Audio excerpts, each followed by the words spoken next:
Someone's watching me through my phone camera. There are moments in life when the silence around you feels louder than any scream. When you wake up in the middle of the night, heart pounding for no reason, and you just know something is wrong. That feeling, that creeping chill in your bones, it's not just fear. It's a warning. My name is Althea.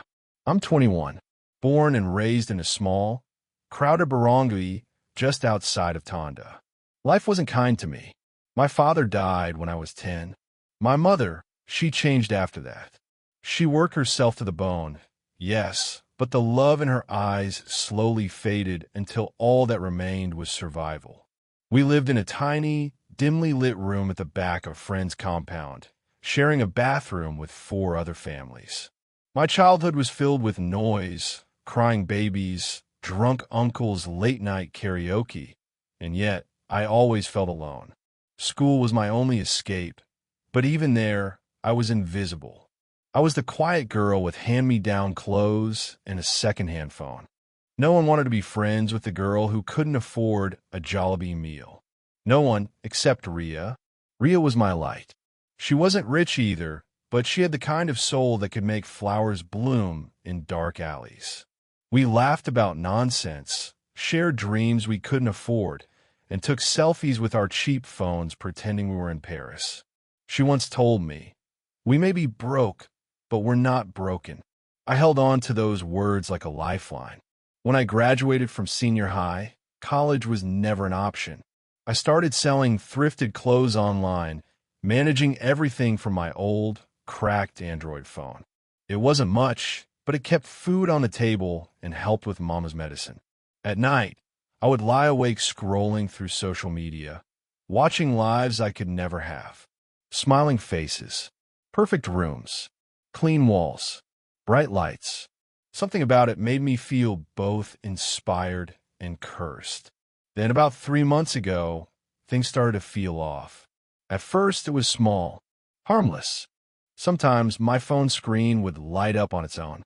I thought it was just a notification, but when I checked, there was nothing.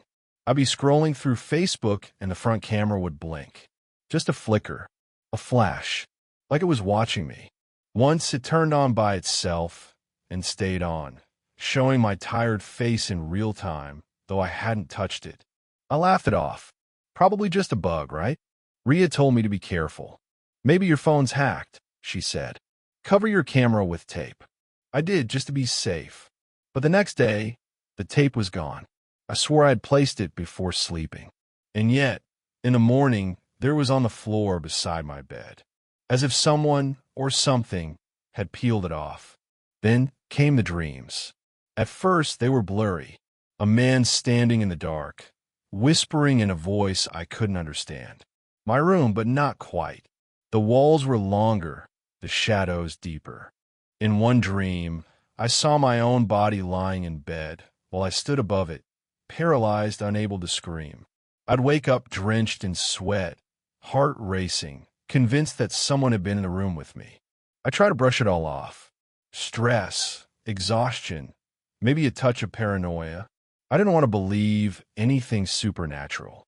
I had no space in my life for ghosts or demons. Reality was already hard enough. But one afternoon, while I was sorting through ukai clothes, my phone vibrated. A message, but it wasn't from any app one recognized. Just a black icon with no name. When I opened it, there was a photo of me, sitting exactly where I was. Same clothes, same lighting, same expression. Except, I hadn't taken it. I froze. It was like the world stopped spinning. My hands trembled as I looked around. The door was closed. Windows locked. No one in sight. I deleted the photo immediately, tossed the phone on the bed, and covered my face with my hands. I wanted to cry, but no tears came. Just that same icy feeling in my spine. Ria came over that evening. I told her everything, expecting her to laugh. But she didn't. She looked pale. "You should get rid of that phone, Thea. Something's wrong." But I couldn't. It was my only way to earn, to stay connected, to exist in a world that already forgot me. So I did the only thing I could. I factory reset the phone, deleted everything, started fresh. For a while, things were quiet, peaceful even. No strange flickers, no creepy messages. I almost believed it was over. Then came a night that changed everything. It was a quiet Thursday. Mama was already asleep. I was lying in bed, scrolling through reels to distract my mind. Just dogs and memes, nothing dark. That's when I saw it. In one of the reels, an ordinary one about a street vendor, a reflection caught my eye. Behind the vendor, in the glass of a closed sari-sari store, was a figure. Pale, thin, watching, and somehow it had my face. I stared at it for almost 10 minutes, unable to breathe. I played the reel again and again, pausing at the exact second. The face never moved, never blinked. But it was me. Was someone playing a prank? Was it AI? A glitch? I sent the clip to Ria. She didn't respond right away. I waited and waited. Then my phone rang. It was her. But when I answered, all I heard was static. Then whispering, soft, like a lullaby, followed by a voice, not hers, saying my name. Althea, the call ended. That night, I didn't sleep. I sat with all the lights on, phone face down, every window locked. Around 3 a.m., the power went out. And then, I heard it. The unmistakable click of a phone camera. Right in front of me. But my phone was still on the table. I didn't move. Didn't scream. I just sat there, heart pounding, waiting for something, anything, to explain it away. I wish I could tell you that this story ends there. That I threw the phone out, and everything went back to normal. But no, because just now, as I'm writing this, the camera light blinked again. Someone's watching me through my phone camera. Part 2, when the camera light blinked again, something inside me cracked. Not just fear, but a kind of knowing this wasn't about some hacker or broken device. This was older, deeper. I stared at the phone like it was alive, like it had eyes. I didn't sleep that night. I sat curled up, listening for every sound. And when dawn came, I decided I couldn't keep quiet anymore. I needed to ask questions. The first person I thought of was my Lola Celia. She lived in a far-flung barangay deep in the mountains of Quezon. I hadn't seen her in years, not since Papa died. Mama never liked talking about her. She's strange, she'd whisper, always talking about spirits and curses. But now, all the things that once sounded like nonsense were starting to feel dangerously real. I begged Mama to let me visit. She didn't want to. Her hands trembled when I mentioned Lola's name. Why now? She asked, her eyes hollow. What are you feeling? I told her everything. The phone, the dream, the whisper that said my name. She didn't say a word. But that night, I heard her crying. I took a bus the next day. Lola's home was a small nipa hut surrounded by thick forest. The path leading up to it was narrow and muddy, as if it hadn't been walked in years. When she opened the door, I saw a face carved by time and sorrow, but her eyes, sharp and glowing, still had power. I've been waiting, she said. It has begun. I didn't understand what she meant, but she pulled me inside. Her house smelled of burning herbs and old wood. Strange symbols were drawn on the walls with ashes. Jars of dried leaves and stones lined her shelves. She asked for my phone. I handed it to her, and she wrapped it in a red cloth before placing it inside a carved wooden box. You're cursed, Apo, she said. This curse runs in your blood. I couldn't speak. She told me a story, one that sounded like a tale from an old horror comics. Long ago, she said, your great-grandmother fell in love with a man who was not fully human. He was a shokoi, a creature of the sea. He gave her a muchia, a glowing blue stone, to protect their bloodline. But when she bore his child, the people found out. They cursed her, and the shokoi was hunted. Before he died, he swore that his blood would rise again, that his enemies would fall when his heir awakened. Isterteher. What does that have to do with me? You carry the blood, she said, and something has awakened it. She opened a small box, and took out a shimmering object, the Mutya. It pulsed with a soft, watery light, like it held the sea inside it. She pressed it into my palm. I felt a strange warmth travel up my arm, into my chest. My breath caught in my throat. "Something powerful is watching you," she said. "But it is not the Shokoi. It is something darker. An Aswang clan, long hidden, has been hunting our bloodline for generations. They fear the child of the sea. And now they know you've awakened. The phone camera, the face in the reflection, the dreams, all of it. It wasn't random. They were watching, waiting." Lola told me the phone was a gateway now. "Modern things, they carry more than just data," she warned. "They carry energy. Spirits can latch onto them." She taught me a ritual, something simple at first: pouring salt in a circle, burning crushed bay leaves, chanting ancient words.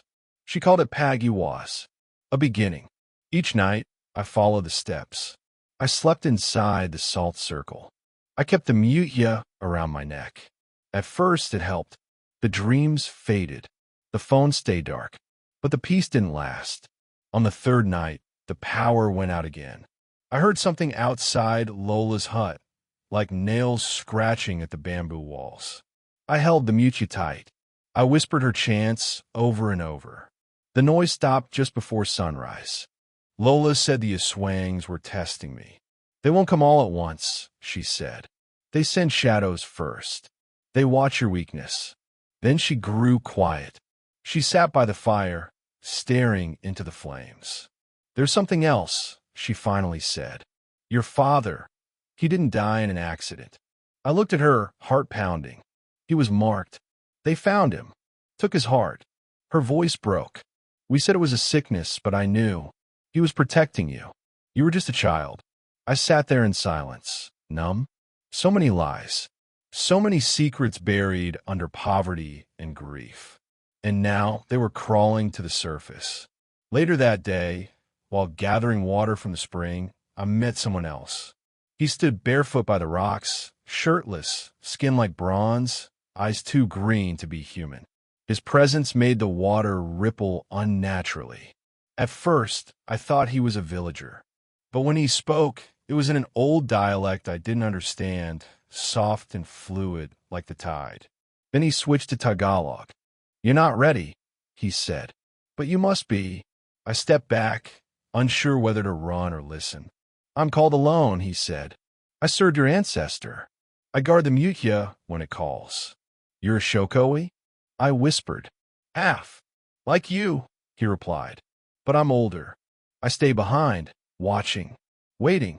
He explained that the Mutya could only protect me for so long.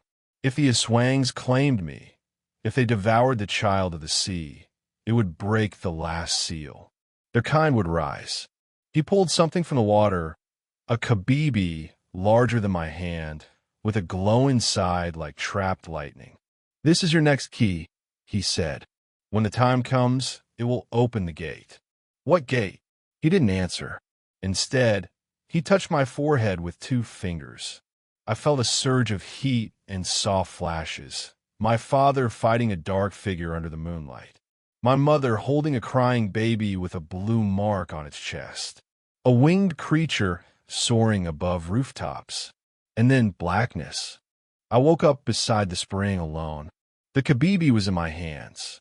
When I returned to Lola's house, she didn't ask questions. She simply said, "He has chosen to help you. That means your path is changing." From that day, she began training me in deeper rituals. Not just defense, but awareness. Learning to feel the shift in energy. How to recognize spirits. How to bind shadows. But it wasn't easy. The training took a toll. My nose bled after every chant. My dreams came back. Worse. I saw people I loved torn apart by shadows. I saw myself floating in the sea, eyes open, lifeless. And Rhea, she started acting strange. She stopped replying to my messages. Her feed was full of photos, but her smile was gone. Her captions didn't sound like her. They were strange, distant, like someone else had written them. One post chilled me to my core. It was a selfie of her, but in the reflection of her phone screen, I saw my face, smiling, watching. When I saw my face reflected in Ria's phone screen, grinning in a way I'd never smile, something broke inside me. I dropped my phone in panic. For a few seconds, I just stared at it on the ground, heart thudding so loudly I couldn't hear anything else. My hands trembled. My breath came short. Why was I in her photo? It wasn't like the other times. This wasn't a glitch. This was deliberate. Something was using my face. Watching her. Watching me. I called her again and again, but she didn't answer. The next day, I asked Mama if she'd spoken to Ria's family. She just shook her head, avoiding my eyes. When I pushed more, she finally said, "You should stay away from that girl, Althea. She's not safe anymore." Not safe. What did that mean? I ran to my room, locked the door, and cried. For the first time in a long time, I felt completely alone. The person I trusted most in the world was either gone or being used. And my own mother, she knew something. She was hiding something. Again, Lola told me the enemy works in silence, like smoke through cracks. They enter when your guard is down, when your heart is tired. I thought I was ready. I wasn't. That night, I dreamed of Ria. She stood under a flickering streetlight, barefoot, her head tilted, her eyes blank. "Why didn't you save me?" she whispered. When I woke up, I was covered in sweat. My salt circle was broken. The Mutia was dim. I rushed to Lola. She looked at the Mutia, then at me. "They're getting closer. And your bond with her, it's their doorway." "But Ria's my best friend," I said. "I can't just leave her." "Then you must be ready to fight for her," Lola said, "or lose her forever." I didn't reply. I couldn't, because deep down, part of me was angry. Angry that Ria didn't reach out, that she left me alone to face this. I knew it wasn't her fault, but it still hurt. The next few days were quiet, but the kind of quiet that feels dangerous, like the forest before a storm. The Mutia stayed cold. The shadows didn't whisper, but I could feel something watching me constantly. The feeling never left, like an itch on my skin that I couldn't scratch. Then one afternoon, as I was returning from the spring with water, I saw something strange. A child, alone, standing in the middle of the dirt path. Maybe 5 or 6 years old. She wore a faded white dress and held a stuffed toy with missing eyes. "Where's your Nene?" I asked gently. She didn't answer. She looked up at me with eyes too old for her face. Eyes that didn't blink. Then she smiled, but not a child's smile. A predator's. I stepped back slowly. I felt for the Mutia around my neck, but it burned hot against my chest. Suddenly, the child opened her mouth and let out a deep, growling voice that was not hers. "The sea cannot save you, Althea." I ran. I didn't look back. When I got home, I collapsed by the door. Lola was already waiting. "They sent a Pananictic," she said. "A watcher. Low level, but a sign that the higher ones are near." I told her what it said. She went quiet. "The sea cannot save you," she repeated. "They want you to believe that." That night, Mama finally broke her silence. We sat in the kitchen, the candlelight soft against the walls. She looked older than I remembered, more fragile, like something inside her had been hollowed out. "I lied to you, Thea," she said. I didn't speak. I just waited. "Your father, he didn't die because of sickness. He tried to protect you from me." I froze. "From you?" She nodded slowly, tears in her eyes. "I was the one who called the curse. I was angry, broken. After your father told me the truth about who he was, I felt betrayed. So I went to someone who promised me peace. She gave me a mirror, told me to place it near you while you slept, said it would keep you human. But it didn't," I whispered. "No," she said. "It made things worse. It allowed them to see you. From the very beginning." I couldn't breathe. My own mother opened the door for them. "I didn't know," she cried. "I was just scared." I didn't want to raise a child from the sea. And there it was. The truth. The deepest cut. All this time, I thought I was cursed because of some ancient story. Some war between Aswangs and creatures of the deep. But it started with my own mother. I walked out into the night, into the darkness, the cold wind hitting my skin like knives. I didn't cry. I couldn't. I just kept walking until I reached the edge of the forest.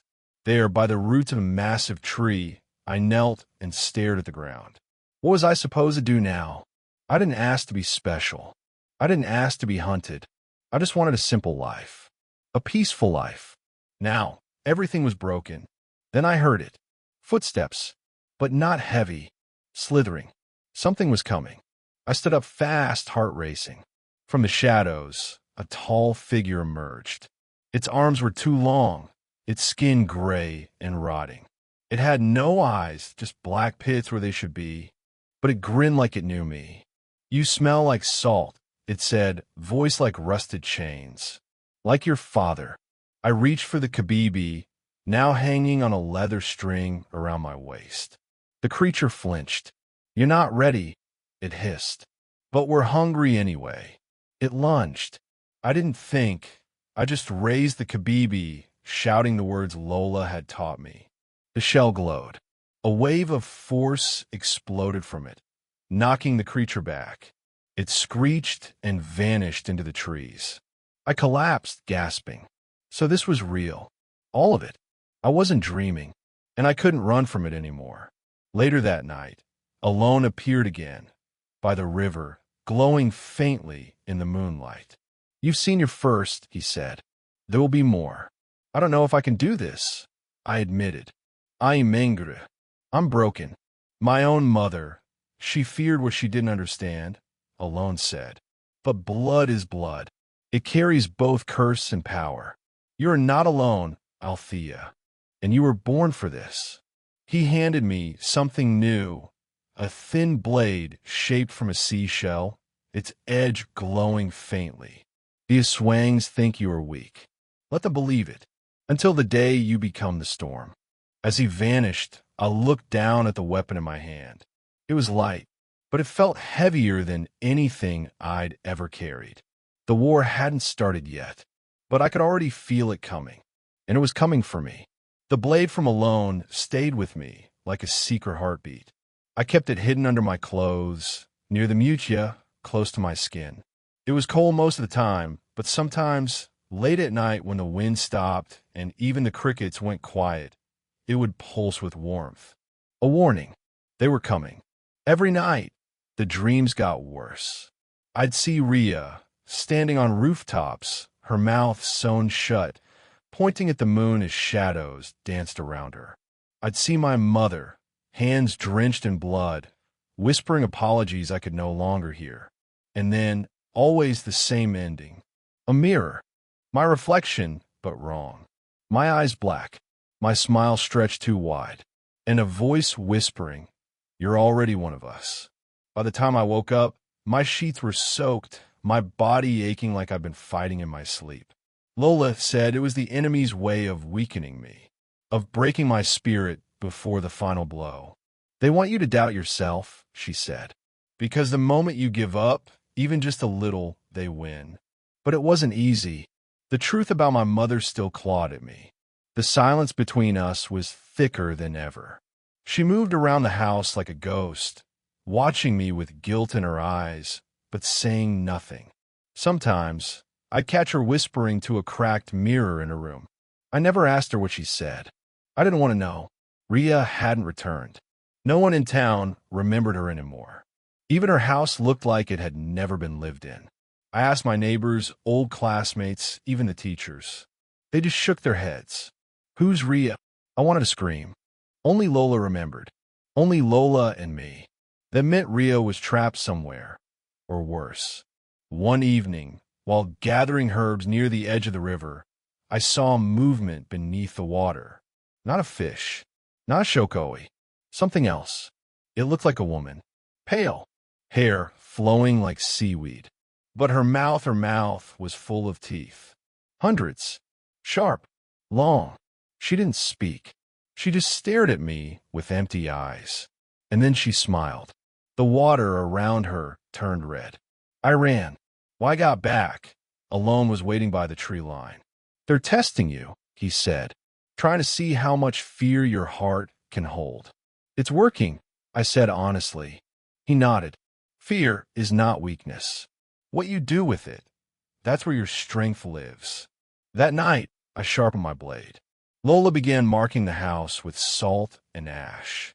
We placed mirrors facing out on every window. The mutia was recharged with herbs and prayers. Mama helped in silence. Even without speaking, I could feel her regret weighing her down. Then, 2 days later, I felt it. The air turned heavy. The trees stopped swaying. Even the dogs in the village stopped barking. Something shifted. A low, distant sound hummed through the ground like a heartbeat, slow and steady. Lola dropped the bowl she was carrying. They've opened the gate. What gate? She looked at me with eyes full of dread. The one between their world and ours. Suddenly, we weren't preparing anymore. It had begun. That night, Alone came with news. The Aswangs have gathered, he said. They're preparing for Paglabog, a ritual under the new moon. They need a blood offering. Rhea? I asked.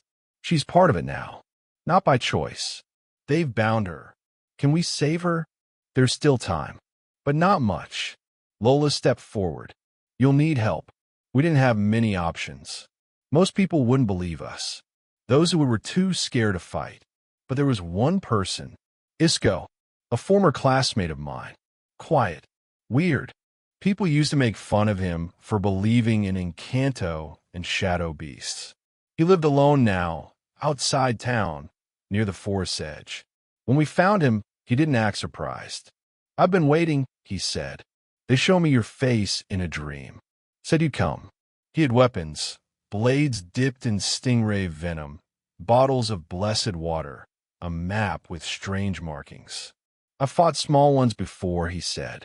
But what's coming now, this is different. We spent the next days training. Lola taught me chants and hand signs, ancient ones, older than the Spanish prayers in church. Alone showed me how to move like water, to listen to the wind. You're part of both worlds now, he said. Use that. Isco tested my reflexes, forced me to fight even when I was tired, bleeding, hungry. The enemy won't wait for you to be ready, he said. You either survive or you don't. But despite all this, the fear remained. One night, I sat alone by the river. The moon was high, but its light felt cold. I took out the mutia and held it to my chest. I whispered, I don't know if I'm strong enough. The wind shifted, and then, softly, I heard Rhea's voice, faint as if carried by the leaves. You've always been stronger than you think. Tears filled my eyes. I would save her, even if it meant facing the darkness alone. The night before the new moon, signs appeared everywhere. The crops in the fields turned black. Dogs barked at nothing and then fell silent. A heavy fog covered the town. People began locking their doors early. Some whispered of missing children, others of strange noises in the woods. They knew something was wrong, but they didn't know how wrong. Back at home, Lola gave me a small pouch. Inside was a piece of her hair, ash from the hearth, and dried petals from flower that only bloomed at night. For protection, she said, if you're lost, open it. Mama, for the first time, held my face in her hands. I was weak before, she said, but you're not me. You were born to fight this. I nodded, though my heart was breaking, because deep down, I knew not everyone would make it out. We set out just before midnight, me alone and Isco. The ritual would happen at the ruins near the mountain, a place long abandoned, once sacred, now tainted. We moved in silence, the trees watching us. The air was thick with smoke and decay. The further we went, the harder it became to breathe. Then we saw them, shadows, twisting, crawling, dancing across the ground. The Aswangs, dozens of them, some human-looking, others completely monstrous. And at the center, standing by an altar of bones and mirrors. Rhea, bound in chains made of light. Her eyes were open, but empty. I stepped forward. The blade in my hand pulsed. The Mutia burned against my chest. Alone placed a hand on my shoulder. "They don't know you've awakened," he said. "Let them believe you're just a child." I nodded, because in a few moments they would see I was not just a girl. I was a storm waiting to break, and the night was far from over. For a moment, I just stood there, hidden in the trees, staring at Rhea. She looked so still, her arms bound in glowing chains, her head tilted slightly toward the sky. But her face was empty. No tears, no pain, just a strange calm, like she wasn't really there anymore. All around her, the Aswangs moved in circles, whispering chants in a tongue that felt ancient and cruel. Their shadows flickered unnaturally in the firelight, stretching across the broken ruins like crawling hands. I gripped the blade tighter. My heart was hammering in my chest, loud enough I was sure they could hear it. And then something shifted. From the crowd, a figure stepped forward, taller than the rest, wearing a mask made of bone and feathers. The chanting stopped, the fire dimmed, and then the figure spoke. "Daughter of the Mirror, you've come at last." My blood froze. It was a woman's voice, low, commanding, but with something familiar beneath it. I took one step forward, just enough to reveal my face from the trees. "Let her go," I said, louder than I thought possible. The figure turned to me, slowly removing her mask, and my world cracked. It was my mother, but not my mother. Her eyes were black, shining like glass. Her skin was too smooth, too pale. Her smile hollow. "No," I whispered. "That's not real. My mother is home. She helped me prepare." The creature smiled wider. "Yes, she helped, just like she helped us years ago when she offered you to the mirror." I stumbled back. "No, you're lying." But deep in my chest, something twisted. A memory, not mine, but like a dream, surfaced. I saw her, my mother, younger, desperate, kneeling before a circle of shadows, begging, crying, "Take anything. Just let her live." And then she offered something wrapped in cloth. Me. They took me for just a moment, then gave me back. But not whole, not clean. I was marked, claimed, chosen. Lola's words echoed in my mind. Some doors open only when blood asks them to. Was that why the spirits watched me? Why the shadows whispered? Not because I was special, but because I was already theirs. I looked up. The false mother stepped closer. "We've watched you grow," she said. "Watched you try to run from what you are. But now, the mirror calls you home." I wanted to scream, to run, but my legs wouldn't move. Alone grabbed my arm. "It's not her," he hissed. "She's a Saline Dugo, a blood mimic. They use your pain against you." But it was too late. The chains around Rhea began to glow brighter. The fire roared, and from behind the ruins, the true enemy emerged. He wasn't like the others, not twisted or monstrous. He looked human, tall, calm, dressed in black, his face half covered by a veil of smoke. But his presence sucked the warmth from the air. Everyone bowed before him. The Aswang King. He walked slowly toward Rhea, raising a blade made of obsidian. "This offering is pure," he said, "but not enough." He turned his head toward me. "We need the other." And suddenly I understood. Rhea wasn't the sacrifice. She was the bait. They'd used her to draw me here. Because it wasn't her blood that held the power. It was mine. The mutia around my neck burned hot. I reached for it, but the smoke creature moved faster. In one blink, he was in front of me, his hand stretched toward my heart. And then, boom, a flash of light exploded between us. Alone had thrown a pouch of sacred ash, and it burst into white flame. The creature hissed, recoiling.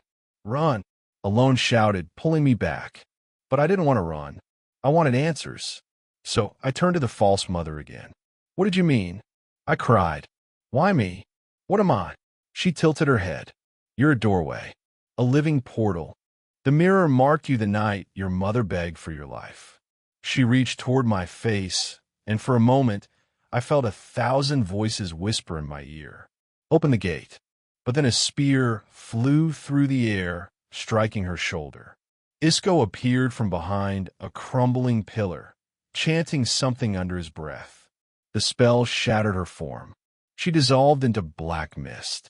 Alone grabbed my arm again. We have to go. Now. We ran. The forest behind us howled. Branches moved like hands, grabbing at our clothes. The wind whispered my name in reverse. Shadows chased us, shifting and clawing. We didn't stop until we reached the shallow river near Lola's hut. I collapsed on the ground, gasping. What now? I asked. Alone looked at me, sweat running down his face. Now we tell the truth. Back at the hut, Lola waited. When she saw us, she didn't speak. She simply lit a black candle and placed it near the door. Then she sat me down. There's something I never told you, she said softly. About your father. I blinked. What does he have to do with this? He was one of them, she said. Not a monster, but not human either. A guardian of the mirror. A spirit who fell in love with your mother. I felt my stomach twist. So, I'm not human. You're both. That's why they want you. That's why you see what others can't. Why the camera watches you. It's a gate. A reflection. And they've been using it. My phone. The nightmares. The shadow in the lens. All of it made sense. They had been watching me because I was a doorway. And the final battle wasn't just in the ruins. It was inside me. I don't want this, I whispered. Lola touched my hand. None of us do. But fate doesn't wait for permission. Outside, the wind began to howl again. Alone stood by the window. They'll come tonight. One last time before the ritual. If they can possess her fully before midnight, they won't need the sacrifice. I stood. No, we end this. We go back. We get Ria. We close the gate for good. But how? Isco asked. Lola stepped forward, holding something wrapped in silk. It was a mirror, cracked, old, but glowing faintly. This is your true inheritance, she said. Not the mutia. This. The mirror your father left behind. It can seal the gate, but only if wielded by someone willing to see their true self. I hesitated. Was I brave enough to see who I really was? Not just the fighter, not just the Mark child, but the vessel of both light and shadow. I took the mirror, and it pulsed. Outside, thunder cracked. Alone raised his head. They're almost here. The final hour had begun. The night fell heavy, like a thick blanket of smoke wrapping the trees in silence. Every shadow felt alive. Every breath tasted like something ancient was about to wake. We stood on the edge of the ruins, me alone, Lola, and Isco, our bodies trembling not just from fear, but from the weight of what we were about to do. Ria was still inside. The mirror was calling, and time was almost gone. In my hand, I held the cracked mirror my father left behind, still glowing faintly in the dark. Around my neck, the mutia pulsed against my chest, syncing with the beat of my heart. Once we step inside, Lola said quietly, "You won't be the same person who walked in." I looked at her. I already stopped being that person a long time ago. We entered the ruins. This time, there was no hiding. The Aswangs were waiting, rows of them, silent, unmoving, as if held back by something. Their eyes glowed dim, like candles running out of wax. At the center, the circle of fire still burned, but it had changed. The flames were silver now, licking upward like claws. And in the middle of it all, the Aswang king stood tall. His face was still veiled in smoke. But when he spoke, it was like stone grinding against bone. "You came back, just as we knew you would." I held the mirror forward. "Let her go." He tilted his head. "You still think this is about her?" Behind him, Ria hovered slightly off the ground, her eyes closed, hands outstretched. Symbols glowed on her skin, symbols I now recognized as binding runes, not to trap her, but to anchor me. She's the tether, he said, the last thread tying you to your past. Once she breaks, you'll open fully. Alone drew his blade. You'll have to go through us first. The Aswang king didn't move. But the moment he blinked, the Aswangs lunged. Chaos exploded. Alone met them head-on, his blade flashing like fire. Isco hurled blessed salt, burning holes through the enemy ranks. Lola whispered old incantations, forming shields of light with her bare hands. And me? I ran straight toward Rhea. The fire didn't burn me. It parted around me, recognizing its own. But the closer I got, the stronger the whispers became. Open the mirror. Let us through. You are the gate. I gritted my teeth and held up the cracked mirror. The Aswang king stepped forward now, his arms outstretched. Your father gave you to us. Your mother only delayed what was meant to be.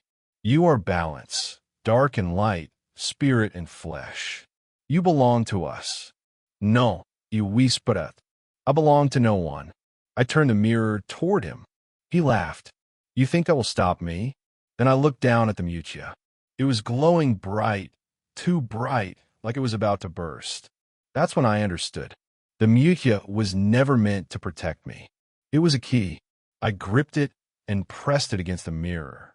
The crack in the glass lit up, running down the center like lightning. A hum filled the air. The Aswang king's voice turned to a roar. What have you done? The mirror pulsed, and then everything stopped.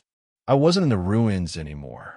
I stood in a place between, where sky and earth met as glass, and silence rang louder than sound. In front of me, I saw my reflection, but not just mine, a child version of me, a shadow version of me, my father, my mother, all looking at me, waiting. I felt tears rise.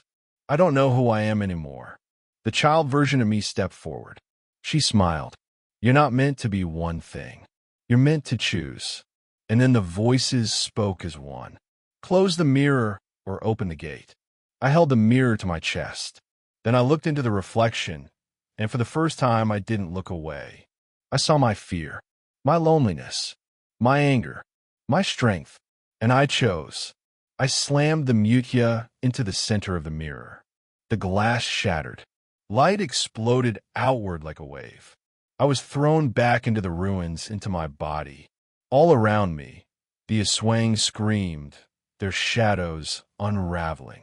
The king stumbled forward, smoke pouring from his mouth, his form flickering. No, he howled. You were meant to open the gate. I stood, holding only the broken shell of the mirror now. I opened something else. With the last ounce of strength, I drew a sigil in the air, just like Lola taught me. The light surrounded him. And then, with one final roar, he crumbled into dust. The fire died. The chains around Rhea vanished. She collapsed, and I caught her in my arms. She was breathing, alive. Behind us, the sky began to lighten. Dawn was coming. The ruins were quiet now, but I knew this wasn't over. As Alone and Isco helped the last of the injured up, Lola walked to me, her face pale but proud. You've done it. But something in her eyes told me she wasn't smiling fully. What now? I asked. She looked at the sky. The mirror is broken, but not gone. Pieces remain. And the shadows, they remember. Just then my phone buzzed. I frowned. I hadn't touched it in hours. It was buried in my pocket, nearly forgotten. I pulled it out. The screen was cracked, but something flickered across it. A face. My face. But not me. It blinked once and smiled. Then the screen went black. I stared at it, my heart sinking. They're still watching, I whispered. And deep in my gut, I knew this was only the beginning. The morning sun rose quietly, like a whisper after a scream. The sky, now painted with soft gold and pale orange, no longer felt like it was holding its breath. The battle was over. The ruins stood silent, surrounded by ash, broken stone, and the faint scent of old fire. But inside me, something still burned. Rhea rested on a blanket near the steps, weak but conscious. Her breathing was steady, her skin no longer glowing with cursed runes. Isco sat nearby, sharpening his blade out of habit, not need. Alone stared at the sky, arms crossed, as if searching it for a sign that it was really done. Lola packed the last of her healing herbs, her hands trembling, but not from fear, from relief, and maybe grief. I stood apart from them, phone still in my hand, the screen now black and cold. The image I saw last night, my face but not mine, still echoed in my mind. It smiled like it knew me better than I did, like it was waiting. I didn't know what it meant. Not yet, but I knew it wasn't just some glitch. The danger was gone, but the story wasn't over. Lola approached quietly, placing her hand on my shoulder. "You broke the mirror," she said gently. "You changed your path." "But the Watchers," I said. The voice. That face. What if it wasn't just a mirror? What if something else is still? Lola nodded, eyes sad but wise. The mirror didn't make them. It only revealed them. They've always been watching. Some forces are ancient. Some are patient. And some wait for cracks. My voice trembled. "And now I'm a crack." "No," she said. "You're a choice." The words hit deep. Because all my life, I felt like I was being shaped by things I couldn't control. Poverty, rejection, betrayal, loss. I felt like a puzzle piece in someone else's game. But now, I had made the final move. Later that afternoon, we returned to the village. News had already spread. People looked at me with wide, unsure eyes, some curious, some afraid. A few whispered blessings, others crossed themselves. I wasn't just the girl from the alley anymore. I was the one who walked into the ruins and came back alive. A Halimah to some, a protector to others. But inside I was still me. Mama's daughter, the girl who cried alone at night, wishing her father had never disappeared. The girl who once believed her life had no meaning. Now I carried power I didn't ask for, and truths that burned like fire in my chest. Alone helped me rebuild the small room behind our house. Rhea, now staying with her aunt, visited often, still shaken but healing. Isco returned to his quiet life, though I noticed he always kept a blade nearby now. Just in case. Lola stayed with us longer than she planned. She said the land wasn't ready to be left yet. Neither was I. One night, a week later, I sat alone in the backyard. The moon was full. I held the pieces of a shattered mirror in my hands, wrapped in old cloth. They didn't glow anymore, but sometimes they hummed. I remembered what the Aswang king said. "You are balance, dark and light, spirit and flesh." Maybe he was right. I wasn't all good. I wasn't all bad. I was something in between, and maybe that's what made me strong. Just then, Lola stepped outside. She carried a small wooden box. Inside was something I hadn't seen before, a pendant shaped like a kabibi, carved with markings that pulsed faintly. "This belonged to your mother," she said. "She left it with me when you were born. Said you'd need it one day." I touched it gently. It felt warm. "What is it?" I asked. "A memory," she said, "and a promise." I didn't fully understand, but somehow it felt right. As I put it around my neck, I felt a strange calm settle in my chest. A closing of a chapter, but not the end. Days passed, then weeks. The village healed. Slowly, quietly. People no longer crossed the street when they saw me. Some even asked for help, for small blessings or healing chants. I didn't know everything, but I shared what I could. The Watchers never came back. Not directly, but every now and then, when I turned on my phone, I felt it, like something just outside the lens. Waiting, not malevolent, just curious, observing. And I realized it wasn't about being watched. It was about what I showed them. One night, I stood at the edge of the forest again. The air was cool, the wind gentle. I held the mirror shards in one hand and Mama's pendant in the other. Then I buried the mirror beneath the roots of the old bolete tree. I whispered a final chant, a ceiling, a goodbye. As I stood, a thought came to me. Not a voice, just a deep, old knowing. Not all monsters look like monsters. Not all heroes wear light. Sometimes we're both. And maybe that's what the world really needs. Rhea stood beside me, her hand brushing mine. Think it's over? She asked. I looked at her, smiled softly. For now. And we walked home. The shadows were still there, but they no longer scared me. I had looked in the face and survived. No longer just a girl with nothing, but a guardian, a witness. And somewhere, deep in the code of my phone, in the corners of my dreams, in the whispers of old trees, I knew they still watched. But now, so did I.